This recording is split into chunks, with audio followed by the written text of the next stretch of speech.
Coming up on this week's episode of Search with Candour, I'm talking with Matt Kohli all about the journey of going from agency to freelance. His journey through working through agencies and coming and now the early days of working as a freelance SEO, what that experience has been like, and some advice and tips for anyone who is doing it or thinking about going freelance.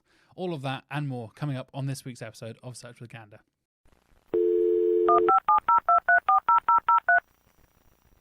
Hello and welcome to this week's episode of Search with Candour. It's number 5. We're getting there. We're working our way through. Hopefully you're joining us on YouTube or Spotify. If you're not, please do come and check us out. We now have a fully visual podcast, a full video available.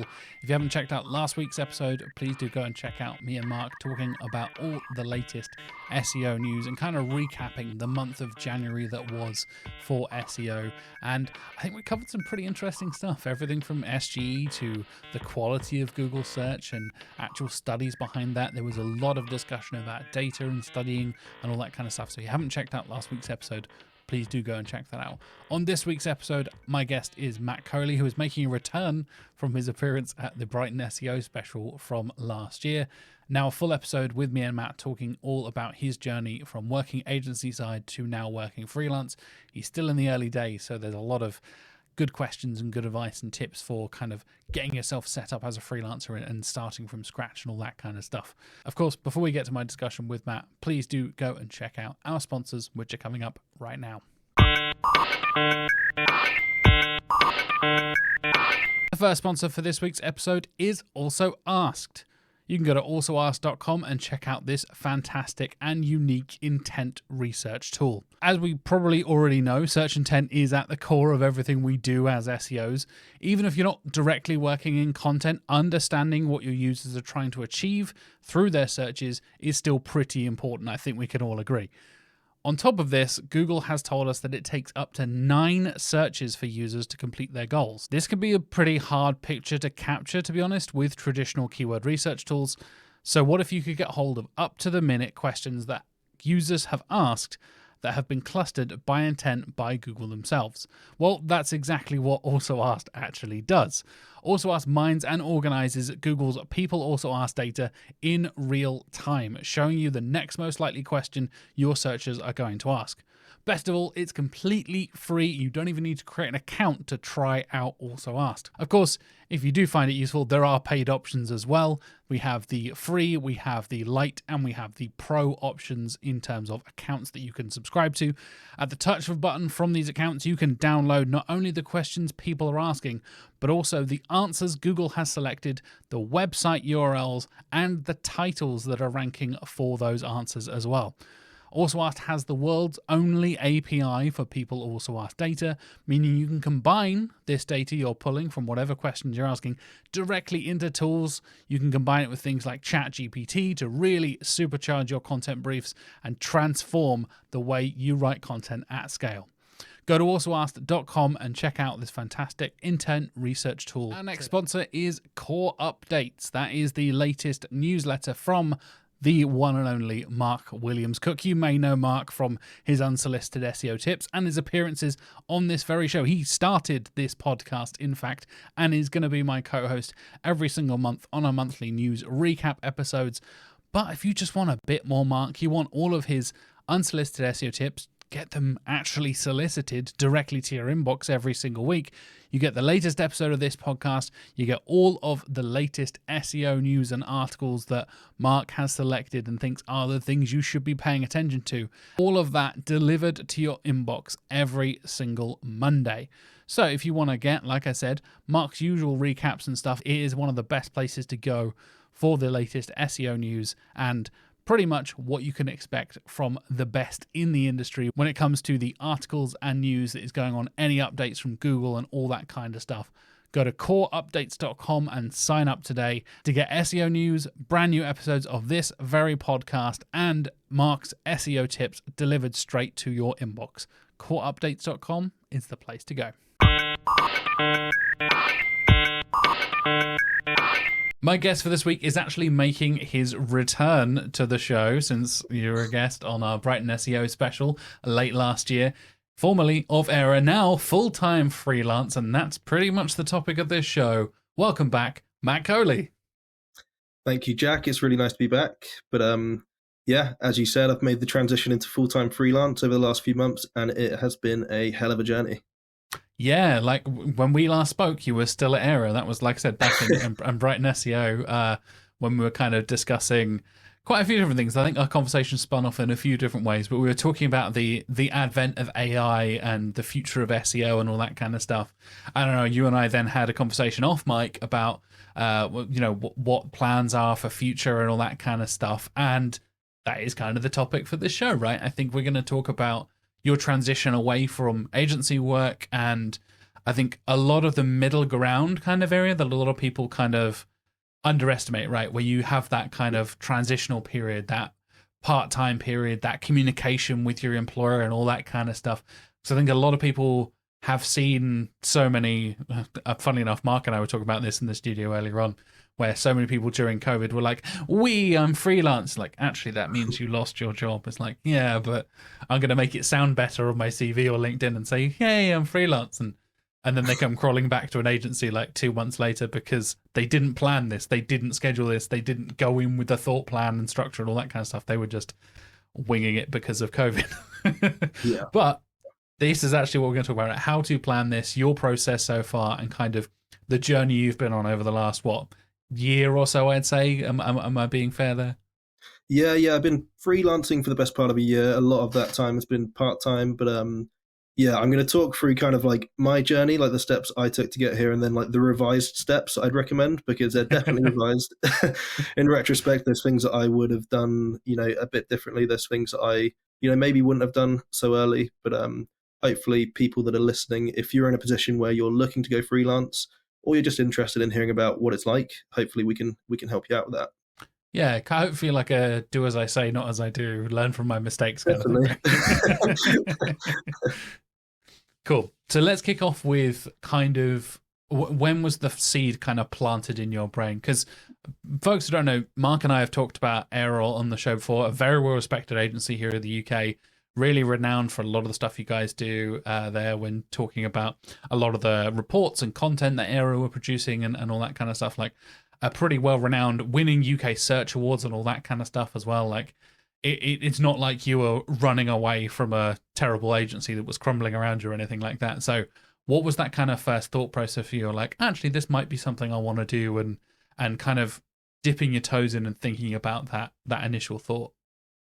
Yeah, I mean, I think Era created such a freeing environment. They made it so easy for us to work on side projects, side hustles. In fact, they kind of encouraged it because it gives you that wider kind of learning that you don't always get if you're working on a set of accounts.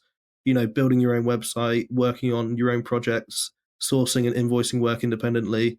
So, I mean, like, I was really fortunate that my agency were happy for me to kind of go out and do that. I wasn't overly interested in going freelance full time in the early days. I just had a couple of friends who had made that transition, and one of them, shout out to my good friend Bethany Weatherhead from Ready Duck Digital. She'd been freelance for around a year at the time, so I've already done a shout out within 3 minutes. But she'd already been freelance for a while, and she had a bit of excess work, and she just asked me if I wanted to hop on a project. And likewise, another good friend of mine, Emma Wallen, she gave me a project as well. And it kind of stemmed from there. It was like the odd task, like on the weekends and evenings. And from there, they kind of grew a little bit larger. And it all kind of culminated with me landing my first 12-month retainer. And I think as soon as that happened, that's when I realized I can probably start taking this a bit more seriously. If I want to, I can try and make that transition. But you're right in terms of making that decision. It wasn't easy. I don't think you ever feel 100% ready to make that transition. I think that's something a lot of people you're like waiting to until you are 100% ready, right? And then getting that process. You're probably never actually going to get there, so you will never actually take that jump, and you kind of got to work out when you're comfortable enough, right? Not just 100% ready and 100% comfortable. Because if you're 100% ready, then something else is going on, or you've already got too much money to worry about. Yeah. You're in a very different position to what I was in if you're 100% ready. But for me, I wanted to make sure that I was like semi-secured. So I was happy that I had that 12-month retainer in place, and I had a couple of conversations ongoing. So I was a little bit protected, but it's still not the same as having like a full-time salary. So there was that element of risk, but the opportunity presented itself, and I'm really happy that I've made that transition. But there's definitely been a lot of challenges along the way. Yeah, we will get into those challenges, don't you worry. We're kind of going to go through almost like it's a mini biopic of Matt Kohli. We're going to go through the autobiographical Oh, yeah. last few months or so and the journey and things like that. And I think it is something you like casually mention, like, oh yeah, my friends Bethany and Emma helped me out there.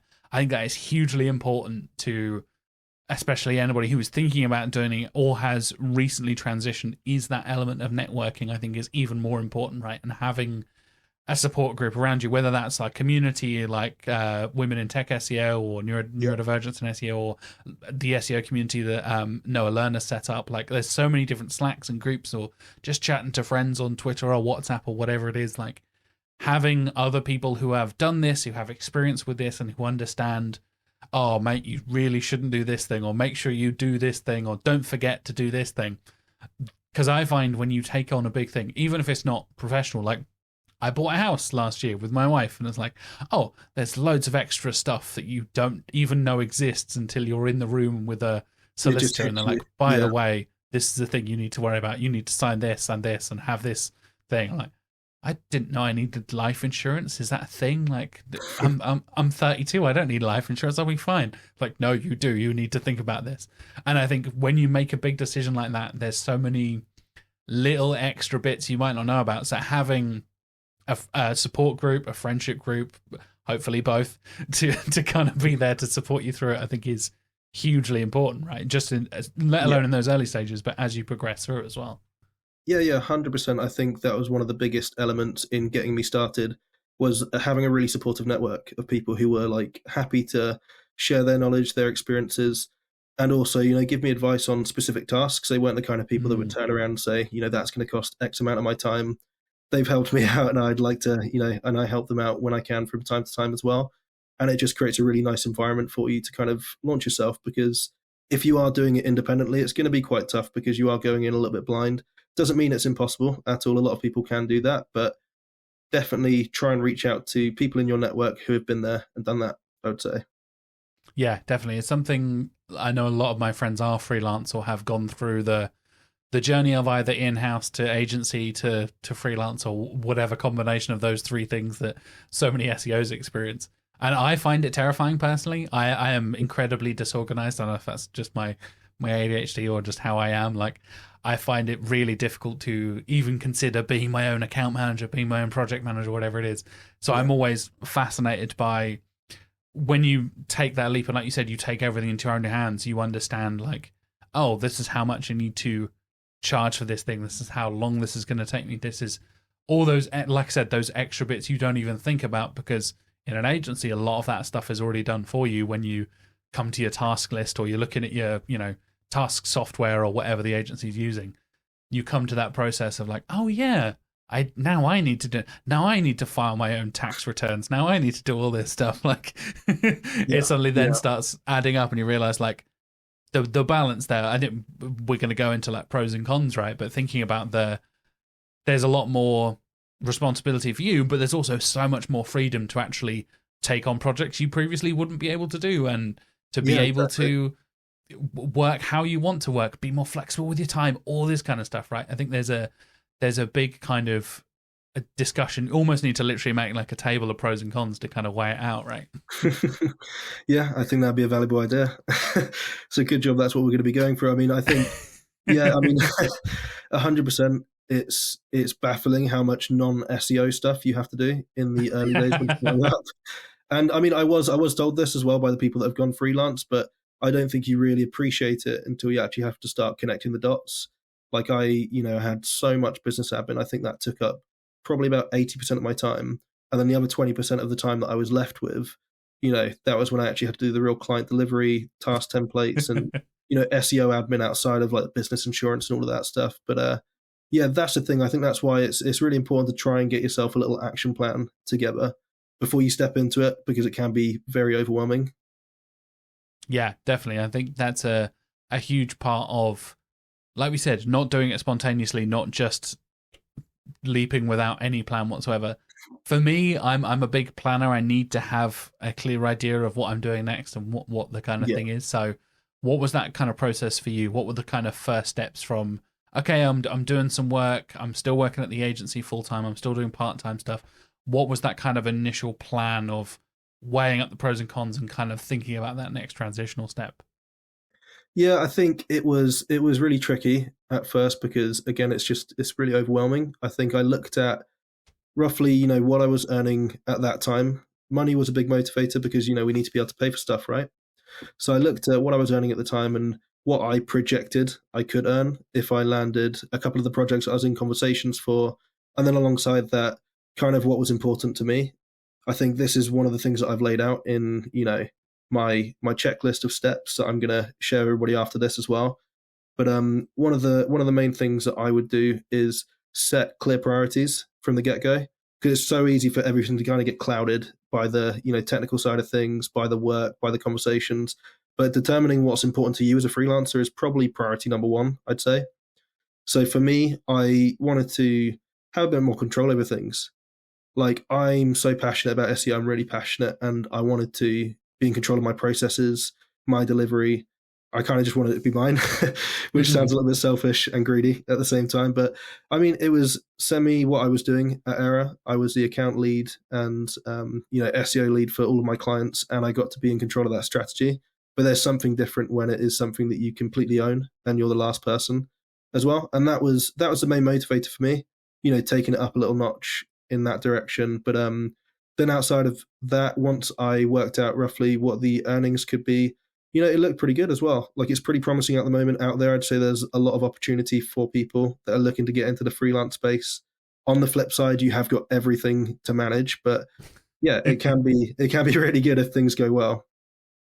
Yeah, I think, like you said, having that initial 12-month project there would be so. I'm thinking about it. If I was going through the same process, I'm trying to put Yeah, myself in the mind of Matt from 6 to 9 months ago, whatever it was, like thinking about having that initial 12-month contract there rather than. I know a lot of freelancers work like project to project on a short-term basis, so yeah, you're doing like a month's worth of work or a 6 months worth of work, and relatively few people work on full retainers like you would with an agency, right? Because there is so much admin and so much extra work that goes into that. You might just hop on for a site migration here or a content strategy there or whatever. Having that 12-month contract to me is an instant kind of like, oh, thank God, that's a weight off my shoulders. Like there's that's a possibility. You've got that element of security that a lot of I think other freelancers or wanting to be freelancers wouldn't necessarily have going forward, right? And having that initial what the hell am I doing in 3 months from now? What the hell am I doing 6 months from now? You've at least got that. Again, maybe not the same as your full time salary, but at least a bit of work coming in that's going to be consistent. And for yeah. me, I think that's a big difference, right?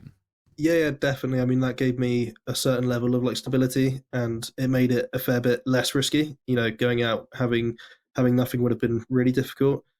But yeah, I mean, that's something that was really important to me when I was planning before. I mean, when I was just part timing at the same time as working at Era, it never felt realistic to go full time.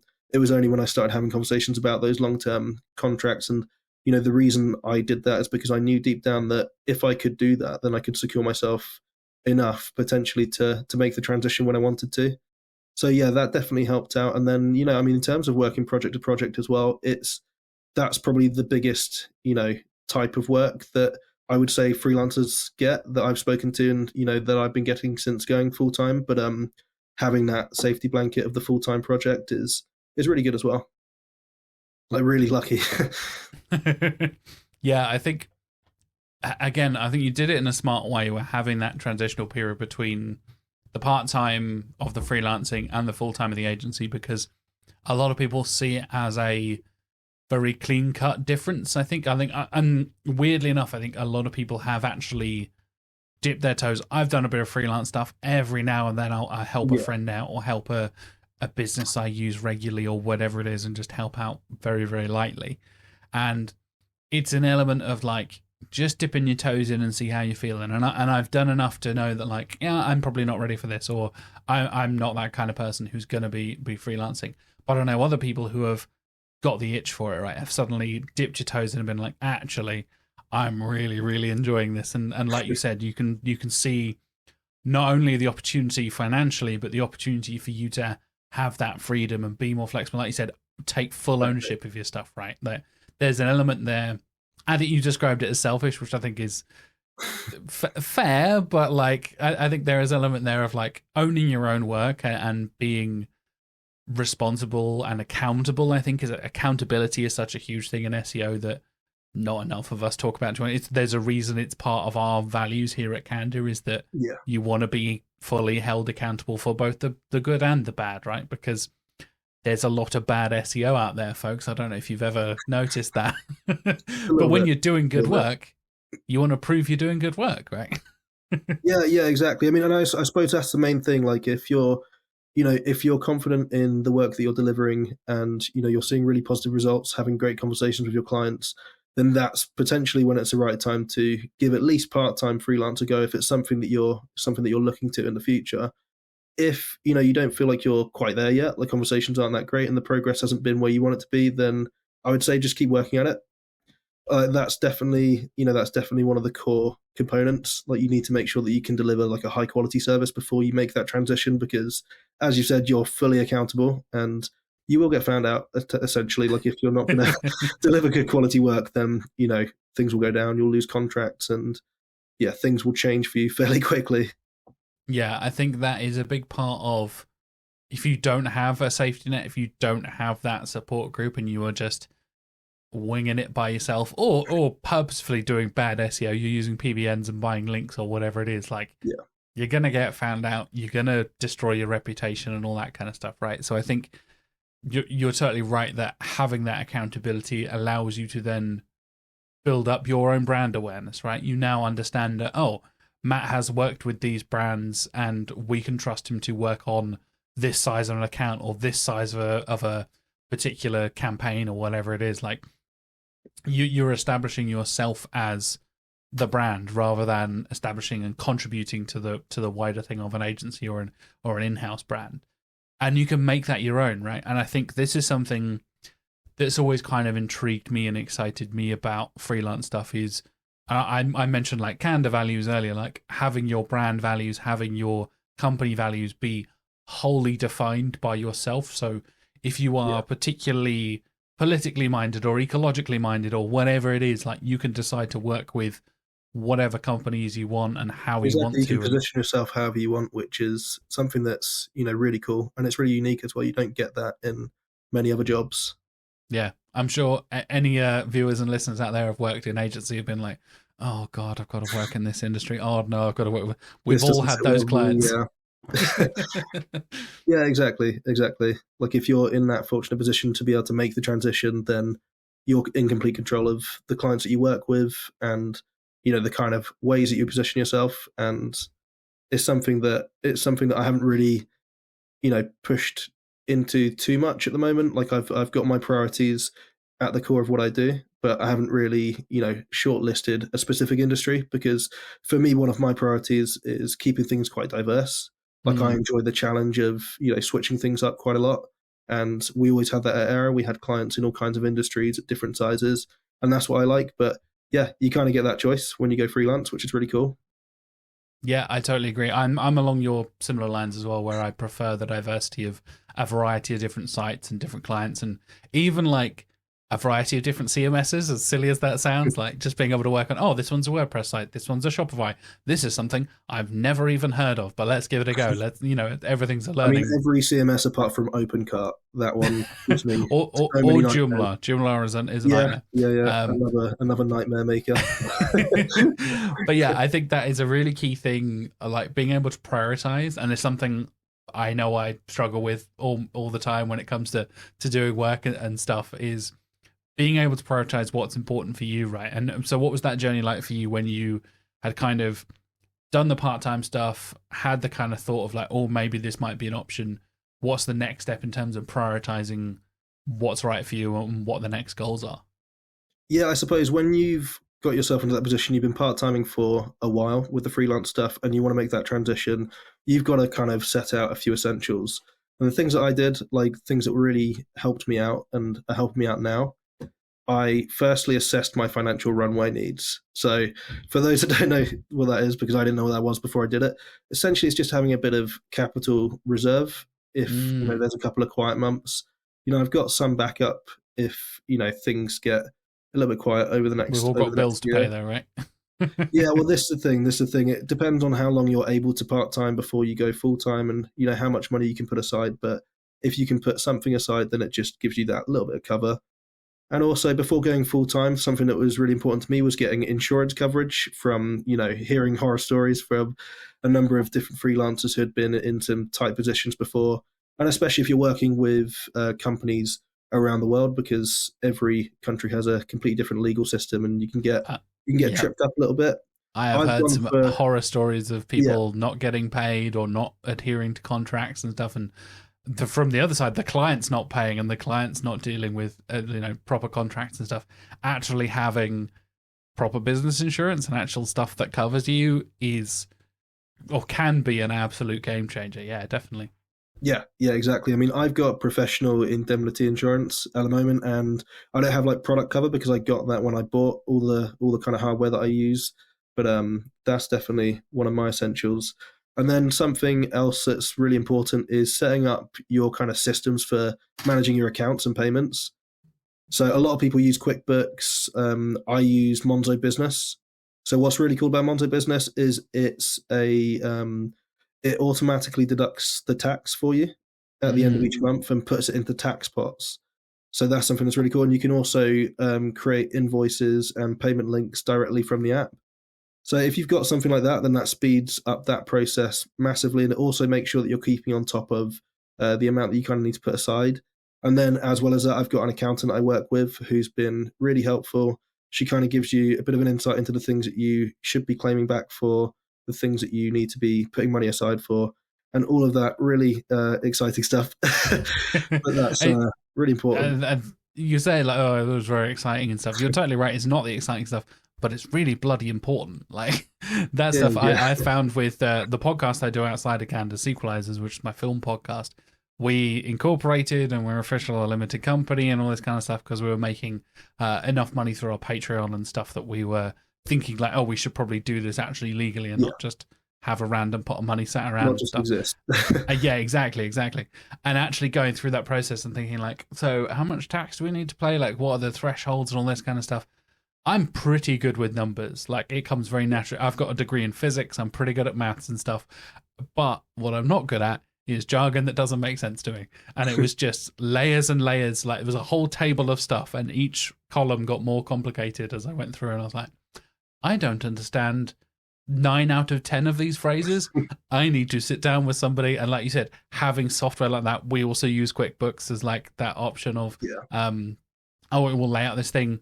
Brilliant that Monzo Business will just be like, hey, by the way, here's a tax pot. So you're not spending all that money, right? You're thinking like, you get a bit carried away, you spend all your money and then realize, oh, I've got thousands of tax pounds to pay at the end of March or end of November or whenever it's coming up. Like, you suddenly have that realization of, oh, I hadn't really thought about that. And that comes back to the preparation thing we were talking about earlier, right? Like doing all of this stuff ahead of time and not, oh God, I need to pay my tax now. Now I need to hire an accountant. Like having this all in process so it's kind of already building up and trickling through nicely rather than panic stations to the 11th hour.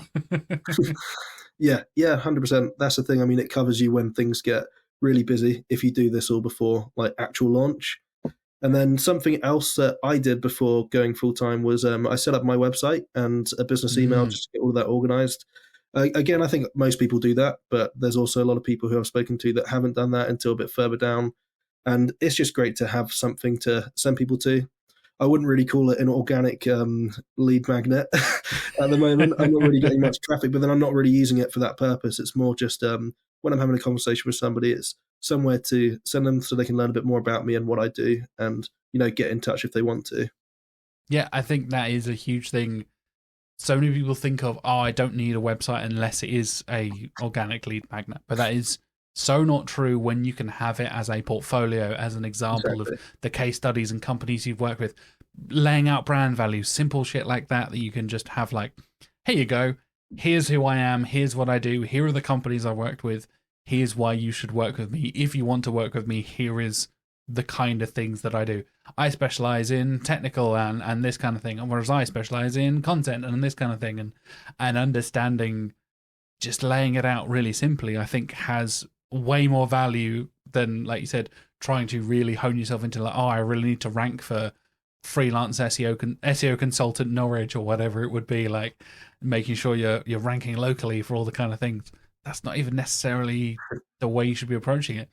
As I'm sure we're about to talk about, networking and stuff can be a huge part of that, and you don't need your website to necessarily, it can do, don't get me wrong, but you don't need it to necessarily be the kind of lead driving force that you would see as like, you know, the clients you're working with and the brands you're probably working with. Chances are their website is driving a lot of leads, so.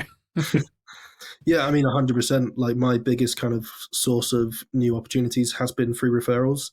And I think it's the same for a lot of the freelancers that I'm chatting to. There's only a few freelancers that solely get their leads through their website, or mostly get their leads through their website. So, and I think it's kind of crazy, obviously, with the industry that we work in, but then it also makes sense because the people that we're trying to reach aren't necessarily adept, like with SEO and marketing. They're not really looking for that kind of stuff yet.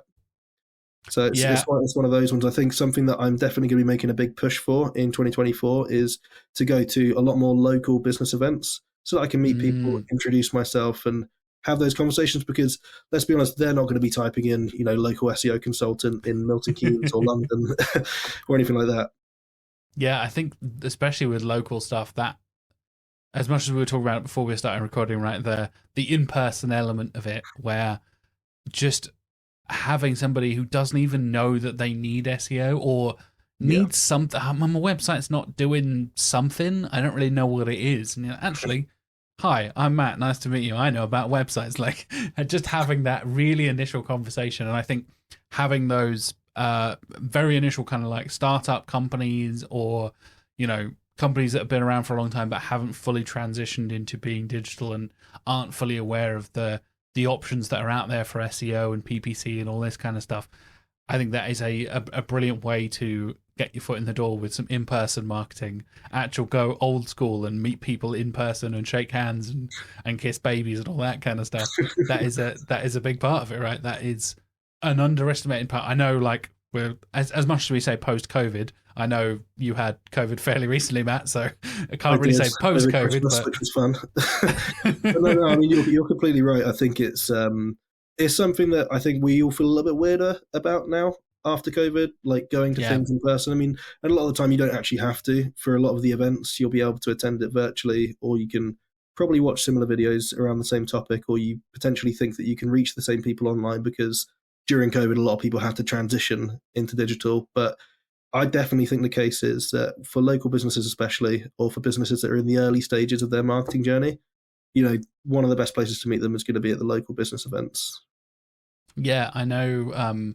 Even things like just like you said, like local business meetups. I know there's a few sort of like breakfast things that happen here. We have Toast Marketing here in Norwich, not sponsored, just we happen to know those guys. Like, you just go and meet other businesses. You might meet other agencies. You might meet an agency who is looking to work with a freelancer to outsource some work to you. You might meet a company who has had a bad experience with the previous freelancer or agency and is looking to transition. Like, there are so many different options. And like you said, where they are in their marketing journey is full of possibilities. And just you being the person that is there to show your face and say, hey, this is the thing. I mean, maybe even literally give them a business card, tell them you add them on LinkedIn, whatever it is. You then transition to that next stage of like, okay, this is now a lead. This isn't just a conversation. But yeah, I think post-pandemic, whatever, I don't know what we're calling this year. I keep saying that like it means anything. 2024. In 2024. Yeah. There is an element, you're right, of like a lot of people are less keen to go to in-person stuff after we've been so conditioned over the last 3 or 4 years to spend less time in person, shake less hands, all that kind of stuff. Yeah. But I think now we're kind of back to a certain sense of normality, as much as we can say that. There is power in that, and there is still a lot of value in that, even as much as we feel like, oh, we're such an advanced digital thing and everything can be done virtually, it's like some things can, but I still think there is some value in in-person marketing as well. Yeah, for sure. And I think what might be tough as well for people listening is potentially if you're a bit more introverted and you don't like the idea of going to the events. I mean, it's definitely not the only way. It's just one of the No, of ways. course. And I think something that's been like huge for me is just building up as many streams of conversations and potential leads as possible. So obviously you've got the local events, you've got the website that you want to put together, making a bit more of a push on LinkedIn. And I think, actually starting to create some content as well. So I, as of now, only have one blog post live on my website, but I wanted to make sure that when the website went live, I had a blog post and a case study. It's a massive blog post. It's around 6,500 words, and I mean, that's I've pretty tried big, to mate. make it as easy to get through as possible with a little sticky table of contents and all of that good stuff. But what was important for me is just having something out there so people can get a feel of my process, my thinking. I will potentially try to make more of a blog posting and case study push in the new year. But if you're somebody that's less likely to go to the in-person events, then that could be really big for you. That could be really good. And then if you can potentially repurpose that content across socials, so you can make carousels. You could. So for instance, my blog is going through how to discover and fix like various traffic drop issues on your website. So you could potentially create like a little mini series on LinkedIn, and you could target each of those steps individually with like a fresh carousel or video or little post. But yeah, food for thought. I'm Yeah, I ranting. think repurposing content is such a big thing. I know I was speaking to Crystal Carter about this not too long ago, and that was her tip in SEO in 2024 was talking about diversifying your media, right? So Yeah, if you're doing a blog post that's 6,500 words, you can also turn that into a podcast or an element of a newsletter or 15 different tweets or 10 different posts on LinkedIn, Instagram reel, a TikTok, all of the above. Like there's so many different options, and it's something I've learned from another freelancer who I very much enjoy learning from, things like Alice Rowan, and she talks about how often she will repurpose old content and teaching her clients to repurpose content and be like, cool, you've written a blog post, you can also turn this into video, you can also turn this into like one of those kind of carousel things in LinkedIn, you can turn that into a thread of tweets or whatever it is, wherever your audience is or where your audience potentially is that you're not. Diversify it and repurpose it and think about it. And I think, like you're saying about being freelance and having that freedom, you then can do it yourself, right? You can expand your own LinkedIn and you have full control over, instead of having to go through a boss or a marketing manager or whoever it is, be like, hey, can I post this thing on LinkedIn, or hey, can I do this thing on socials? You are there to craft your own story and craft your own brand and image, right? Exactly, which is one of the really cool parts of it. And I'd say like the key with everything we just said for me is the repurposing element. I think I've like run into so many, had so many conversations with businesses where the different channels are working in silos, and somebody's created a massive, guide on the website and it hasn't been repurposed. They're spending like double the amount of time, double the amount of energy on, creating fresh content for every place. But if you know that content's relevant, then definitely try and, put it across in many different formats if you can. Yeah, definitely. So we've journeyed through, we're thinking about taking the leap. We're kind of laying up the full-time essentials, right? I think that's what you laid out in the show notes. I love that title because I think that is kind of the key for what we're going to need to next. So let's think about the dreaded things I mentioned earlier that kind of put me off: project management, account management, task management, all that kind of stuff. What was the process like for you to then start thinking about handling that stuff yourself? Which, again, not speaking on your behalf, from my experience at agency side, usually not stuff you handle. Even as an account lead, you're not tend to be the ones that is creating the task and organizing everything and all that kind of stuff, right? Yeah, I mean, to be honest, I think I was in a bit of I think everybody at Aero is in a bit of a unique position in that we have all been given that opportunity. So a lot of us, when you're like the account lead and you're the delivery lead at Aero, you do get to manage all of that. And it can be quite hot at times, but you always get support from the wider team. But I was pretty comfortable after working at Aero with the idea of, managing client expectations and communications, building out a roadmap and then delivering it. which is, again, it's made it so much easier in this transition to full time because I've been able to lean on all that experience. But yeah, I mean, if you're in a position where that's not part of your day-to-day job, which I think is a lot more typical in agencies, there's normally a bit more of a divide. I guess I would try to potentially speak to people again who have been there and done that. Reach out to freelancers, reach out to people in your business who are potentially in those roles, and try to understand, what it entails, what they think is, important for you to bear in mind when you're managing that kind of stuff. And then once you've got all that information from the people around you, I would start to, try and time things out a little bit. So how much time do you need to dedicate to account management? How much time should you dedicate to admin and then delivery and all of that good stuff? Because it then allows you to make sure that you're not going over. It makes you, aware of how much time you're spending or not spending on certain things. And then when you're pricing things up and selling your services, or, maybe in some situations it's a little bit late, you started working on a project and you're struggling because you're spending too much time on stuff. But being aware of that and, improving it, the more you learn is gonna really help you out in the long run. I think I obviously had my experiences at Era, but it is a completely different ballgame when you're full-time freelance and you're handling, the invoicing side of it as well. And maybe some more senior business conversations that I wouldn't have had to have by myself before. I might have been the person speaking, but I would have had somebody there supporting me. And yeah, that's taken a bit more time and it's taken a bit of getting used to. But it's just about keeping a record for me of the things that are taking that time so that I can improve my processes. Yeah, planning that time out, I think, is a hugely underrated skill, and again, something I always struggle with and try to work on myself is like understanding how much of your time will go towards the admin-y bits that aren't actually doing the SEO. I think you said the 80-20 kind of balance there. Like in the early days, you're going to do a lot of setup, you're going to do a lot of this, you're building out all your various templates and bits and pieces and administrative things you need to worry about that you probably didn't realize you needed to worry about, and not actually getting any work done and realizing like, oh god, I've booked 30 hours of work this week, but I've already spent 20 hours doing all the admin stuff. Yeah, that's a 50-hour work week. I didn't plan this out properly.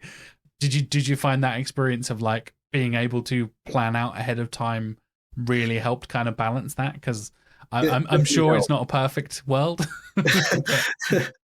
Yeah, I mean, it's definitely a bit better now because I think I'm improving my planning kind of setup as I go along. But I mean, in the early days, it was hot. I'm not gonna deny it. Like there are a lot of late nights. There was a fair bit of overtime, and it can be quite tricky to maintain a healthy work-life balance in the early days, especially when you try and take on as much as you can. Because I think I was in a position that a lot of freelancers find themselves in the early days where you don't really know what the future is going to look like. So as soon as a conversation comes your way, you kind of say yes, you take it on, and before you know it, you've got an insane schedule. Like all your hours are already taken by delivery, but then you've also got the admin stuff and the setup stuff to do. So I guess my piece of advice would be, I mean, it's really tough to say don't do that because you don't necessarily know when the next conversations are going to come. Like, don't say yes to literally everything if your schedule's already full. I suppose, outside of that, until it's full, then be prepared for the fact that it will definitely be full.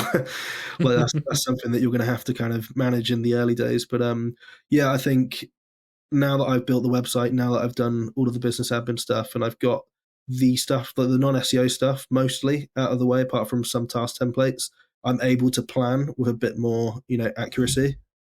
But I use, I mean, I'm pretty archaic with what I use. I literally use a pen and paper and the timer on my phone when I'm working through tasks. I know a lot of people use Harvest and Toggle and stuff like that. But if you can find the thing that works for you, then just be committed to it. Because again, it's another one of those things when you're freelance, nobody's going to be telling you to do it or reminding you to do it. But it goes a long way, like keeping track of what you've been spending time on. Yeah, I think a lot of people coming from the agency side of things will be used to that kind of thing of time tracking and making sure like you said, not overlogging onto client accounts and all that kind of stuff. Same rule kind of applies, right? You're making sure you're delivering value for the clients. You are spending their time wisely because at the end of the day, they are just buying your time. That is the end of the day. That's kind of the service you're selling, right? Unless you're doing a non-time based thing, that is also a valuable option. I don't mean to undersell people who sell by projects and stuff. I know plenty of freelancers who do, per project invoicing and stuff like that rather than time based. But I know you and I, Matt, have worked on in agency and worked with timers and stuff, and I think there is a valuable side there of, like you said, being accountable for it, making sure if you do over deliver for a client, don't kill yourself and destroy a relationship and neglect your family and kids and dogs or whatever. Like, you got to understand the balance there of like, yeah, I have delivered 30 hours this month or whatever it is, and this is this particular thing. Or if you're blasting through it and just like completely panicking, there are options there to, like you said, have that conversation with the client, manage their expectations and say, hey, this thing has happened or that thing's happened, and kind of understand, hopefully, if you're picking the right clients and, like we said, sticking with your brand values and all that kind of stuff, they'll be understanding, fingers crossed, if you're nice about it and they're nice about it. Yeah, 100%. And I think that comes back to everything we were saying before. It is really important, to choose people that have, I would say, shared values in terms of, respect for each other's time and understanding in those kind of scenarios, because there's always situations like that. And I think we've all probably been on the tail end of, bad side of that too, like in agencies and potentially freelance as well, where they're not as understanding. And I think that's something that you'll find as well, exactly the same as it is when you're working at an agency. There's going to be a lot of trial and error. There's going to be a lot of, there's going to be a lot of projects that you work on where things change down the line in terms of, expectations, and you have to reassess and decide if it's the right thing for you. And that's completely fine. Like, it's not a failure on you if you need to move on to a different project because it doesn't work for you. And I think that's something that a lot of freelancers that I've spoken to feel guilty about at times. Yeah. When you have a, even if it's like a medium to high like churn rate, but if it's for the right reasons, if there's no bad blood at all, the work was of a high quality, you just want to move on because you want to move on, that's something that's okay. Yeah, definitely. I think that is something. Churn rate, from when you think about it from the agency side of things, it's usually like, oh, the employees being churned through, all the SEO specialists are there for 3 months and then leaving. It's like, that's quite suspicious. But from the other side of things, being selective with your clients and understanding, like, actually, no, I need to, I've now got this other opportunity with this other client or whatever, and understanding when it's right to move on, or, you've built enough of a relationship, you've educated the client enough that they can now kind of go off and do their own thing and carry on in their journey, perhaps on their own, perhaps with some in-house people, whatever it is. Like, I think there's a lot of value in there, and a lot of, not to coin a phrase, but a lot of candor and transparency and in being able to be open with your clients and say, like, yeah, exactly. To say, like, yeah, I think you're ready to not work. I think you've graduated from, the initial education stage or whatever it is, and you're now ready to do it by yourself. I think a lot of people will try and grasp on to the last dying breath, and then that ends up souring the relationship. I've experienced that in agencies previously where, I'm kind of there like, why are we still doing this for this client? Do we still need to do, like, I think they're pretty much ready to go off. They've got their in-house marketing team. I think they know what they're doing. And the content briefs are literally like a few words and a title, and then they just knock it out of the park. I'm like, I think they're off doing their own thing, like. Yeah. I mean, and that's a huge success as well, right? And I completely agree with you. I think that, it's easy to feel a little bit, I don't want to say possessive, but it's so easy when you've been working with somebody for a certain amount of time, like a client, or you've been working on a project, it's really easy to become like attached to it and to, not want it to end. But at the same time, like, it's a huge success if you can step out of it and they're in a position where they can take things and run with it, because ultimately, I mean, I think that's the goal of what we do, is to help the businesses, get themselves into a position where their SEO or whatever channel that you're working on is in a great position. They can manage it themselves, or you can manage it with them. But, it's a bit more of just a support system for them. But, you don't want them to be in a position where they are always in a bad technical spot, always in a bad content spot, because, at the end of the day, you're not necessarily making any progress if that's the case. Yeah, exactly. And like we said, you're not devaluing, you're not delivering the value for the client at the end of the day there. And I'm sure some people are happy with that, but I think you and I have similar values, Matt, and then we kind of want to actually be doing good work for good companies and making sure we're delivering quality work and not just kind of sitting Not around just twiddling your coasting thumbs and along. getting Like, paid for I would feel pretty bad, I think. it. So cool. We've made the leap into freelancing. We've got our insurance. We've got all the accounts set up, all that kind of stuff. I guess the planning stage now is, you mentioned road mapping and getting that kind of thing. I think this is where it's going to get pretty busy and planning out a lot of stuff. What is the kind of timelines you tend to work with as a freelancer for, like, when you first set up to now where you are, 6-9 months down the road, where you are now, thinking of how much you plan in advance and what the roadmap is looking for, like, for you across all your clients?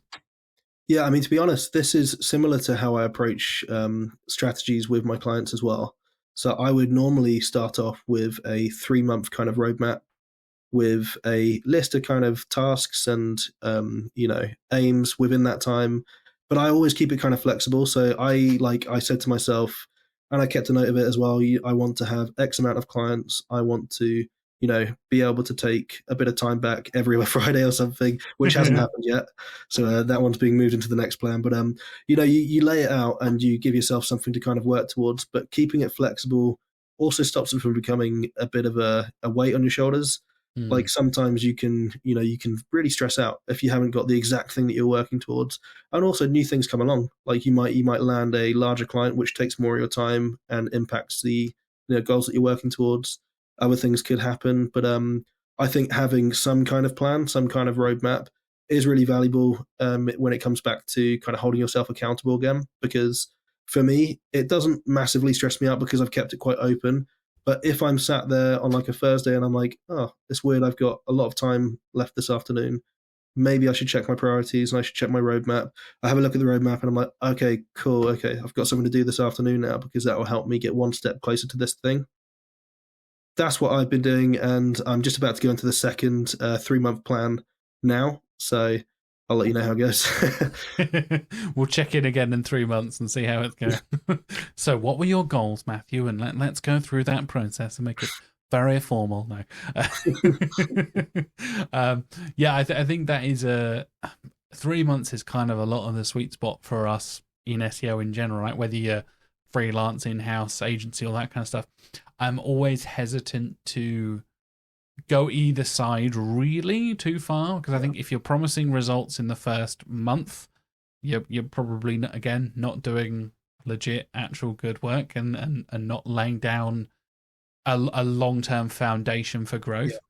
And then on the other side of things, if you're planning like, oh, in 12 months we'll get around to this, stuff's probably changed by that. And I don't mean necessarily like, oh, the Google algorithm's changed, or oh, there's another helpful content update. I mean like your client's site will change, or your life will change, or whatever.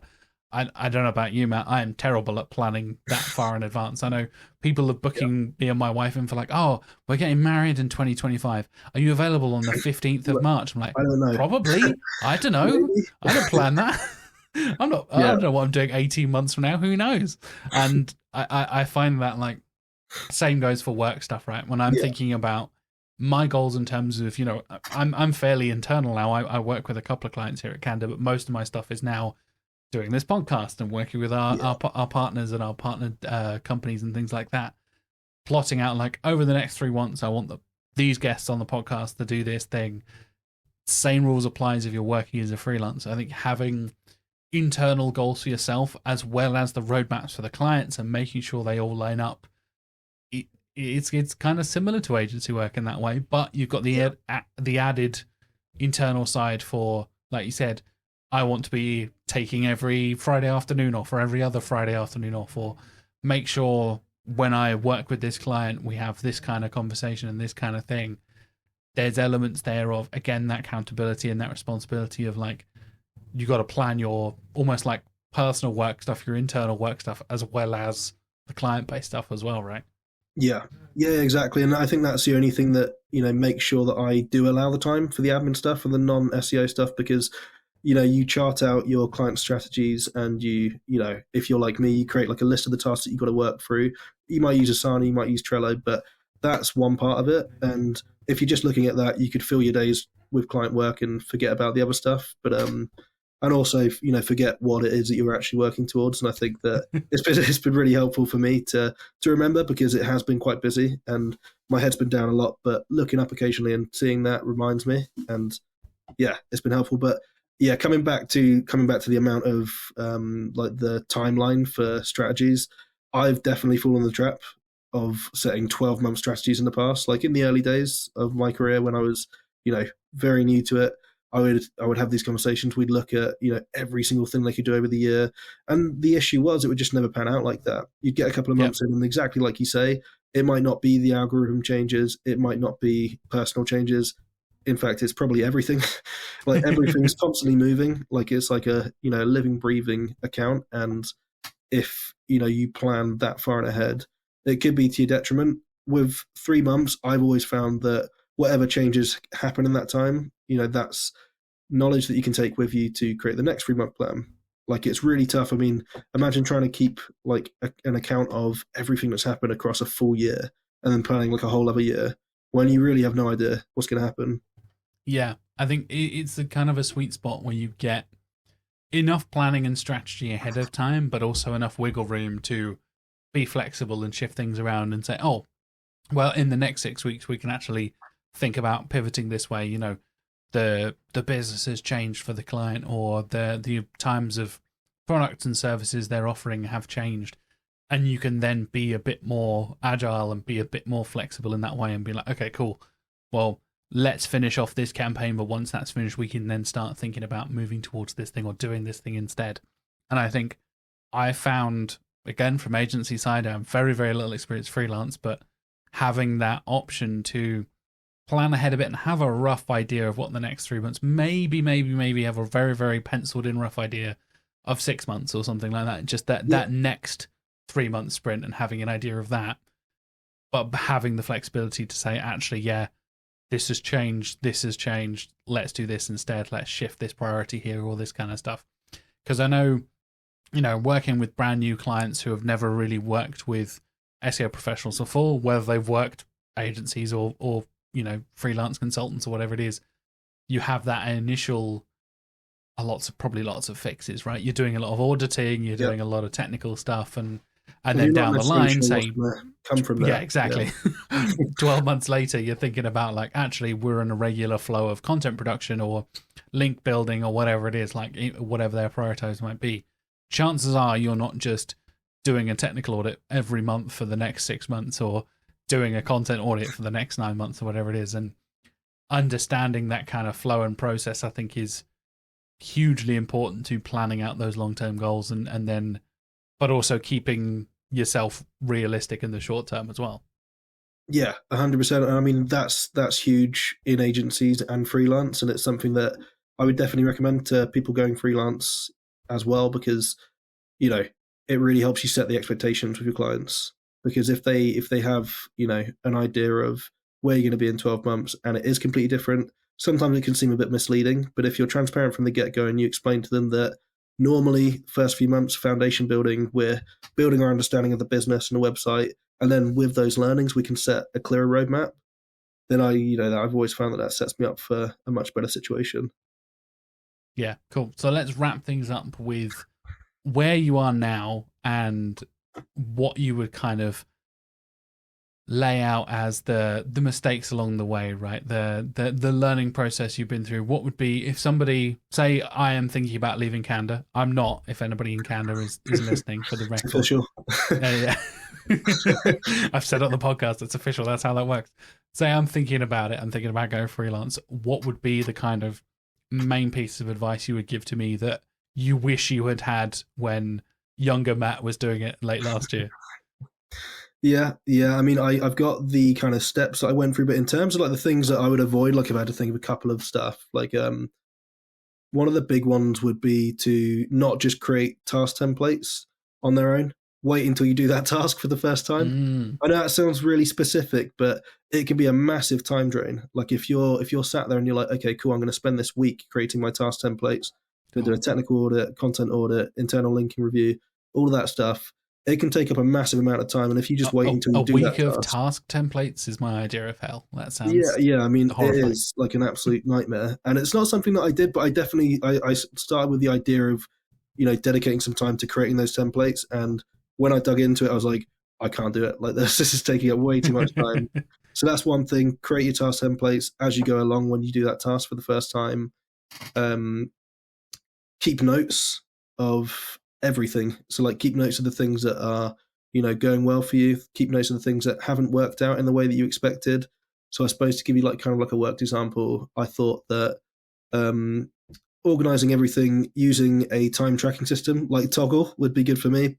And nothing against Toggle at all or Harvest or any of those systems, but I was just trying to change it almost for the sake of it because I thought, new job, newbie, so cringe. But I realized pretty shortly after that I needed to go back to a more simple approach of pen and paper and timing things on my phone, and I've done that now. But yeah, I felt like I needed something different. But so yeah, keep a record of things, focus on the things that you already know work for you, create task templates as you go along, and I suppose refer back to, doesn't have to necessarily be these steps, but if you lay out a kind of plan of action, like we said, refer back to them throughout to kind of give you that view, that overarching view of what you need to be focusing on next.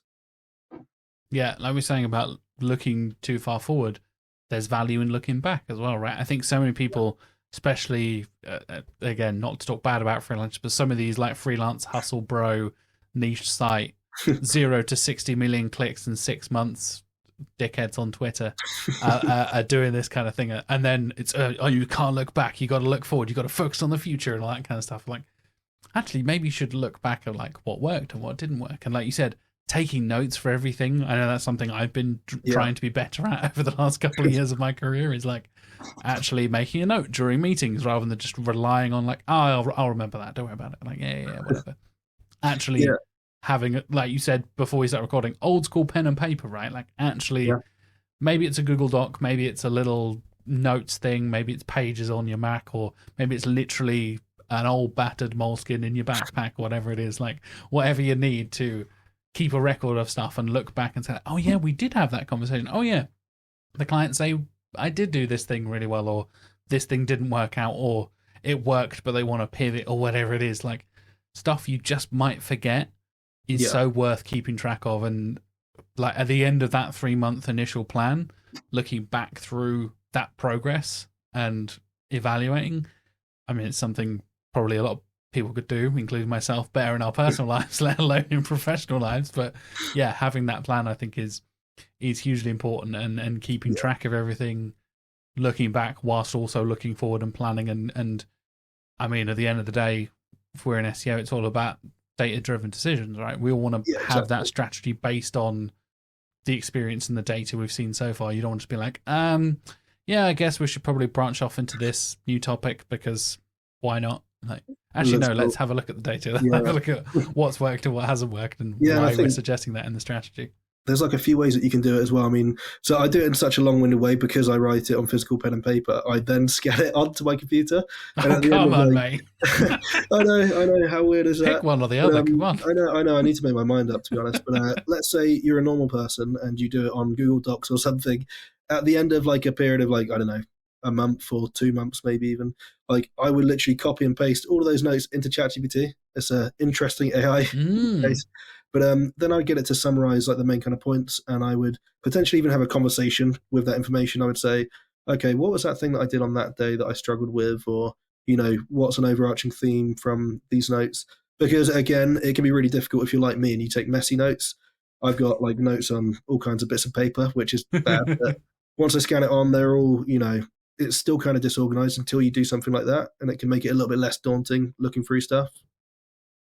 Yeah, definitely. I love that idea of getting ChatGPT as almost like bounce some ideas off of and summarize stuff. I think that is particularly good for giving it a piece of text or giving it some data and getting it to summarize stuff. I know a lot of people have had really good results with particular data things in terms of like Excels and numbers and stuff, but actually giving it some notes and saying like, hey, here's all my client notes for this client over the last 3 months. do you think we have a positive relationship? Do you think it's been successful overall? How has this gone? Kind of thing from a client perspective and from your perspective. I love that idea. I think that's really cool.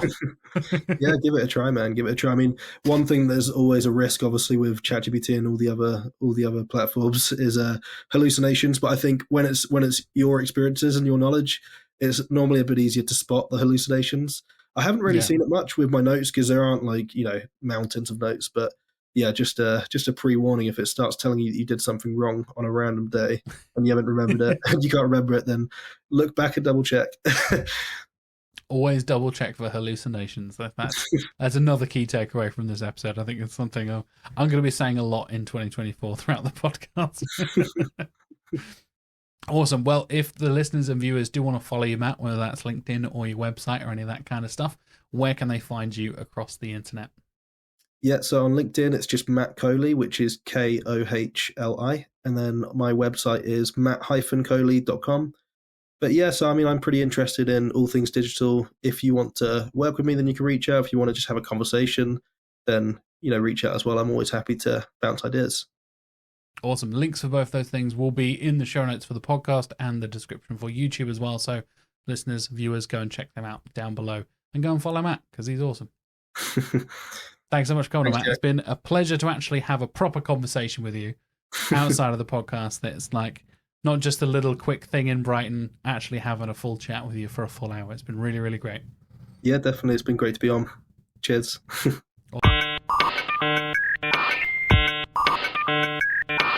And that about wraps us up for this week. Thank you so much for watching or listening, wherever you watch or listen. Hopefully you enjoyed my conversation with Matt as much as I did.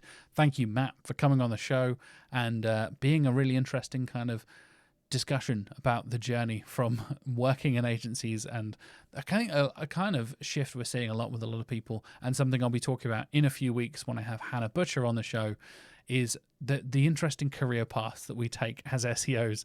It's kind of a common thing where a lot of people will find themselves trying to specialize in one thing or another, but end up actually finding that the unexpected side of things is where you end up in your career. And that's certainly how I've ended up here at Canada. I know that's a similar kind of story for Matt. And like I said, we'll be kind of diving into a lot more career path kind of stuff and unique career journeys when I interview Hannah Butcher in a few weeks as well. Please do stay tuned for more fantastic guests coming up over the next few weeks, including Alex Harford, including Nate Matheson, and of course we'll have the return of Mark Williams-Cook at the end of February to talk all about the news that was in the SEO world throughout February 2024 as well.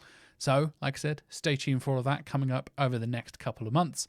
I will be here pretty much every single week. You'll get used to my face and voice if you haven't already. If you have been listening for a long time, thank you so much. If you're joining us for the first time, please do like and subscribe on YouTube, follow us on Spotify, and if you can, review us on Spotify as well. We'd very much appreciate that. That helps people find the podcast a bit easier and helps us basically make more stuff from the show, help us get sponsors, make the show bigger and better than it ever has been before. So, like I said, lots more stuff, lots of cool things, brilliant guests coming up throughout season 3. And I will see you next week. And until then, have a lovely week.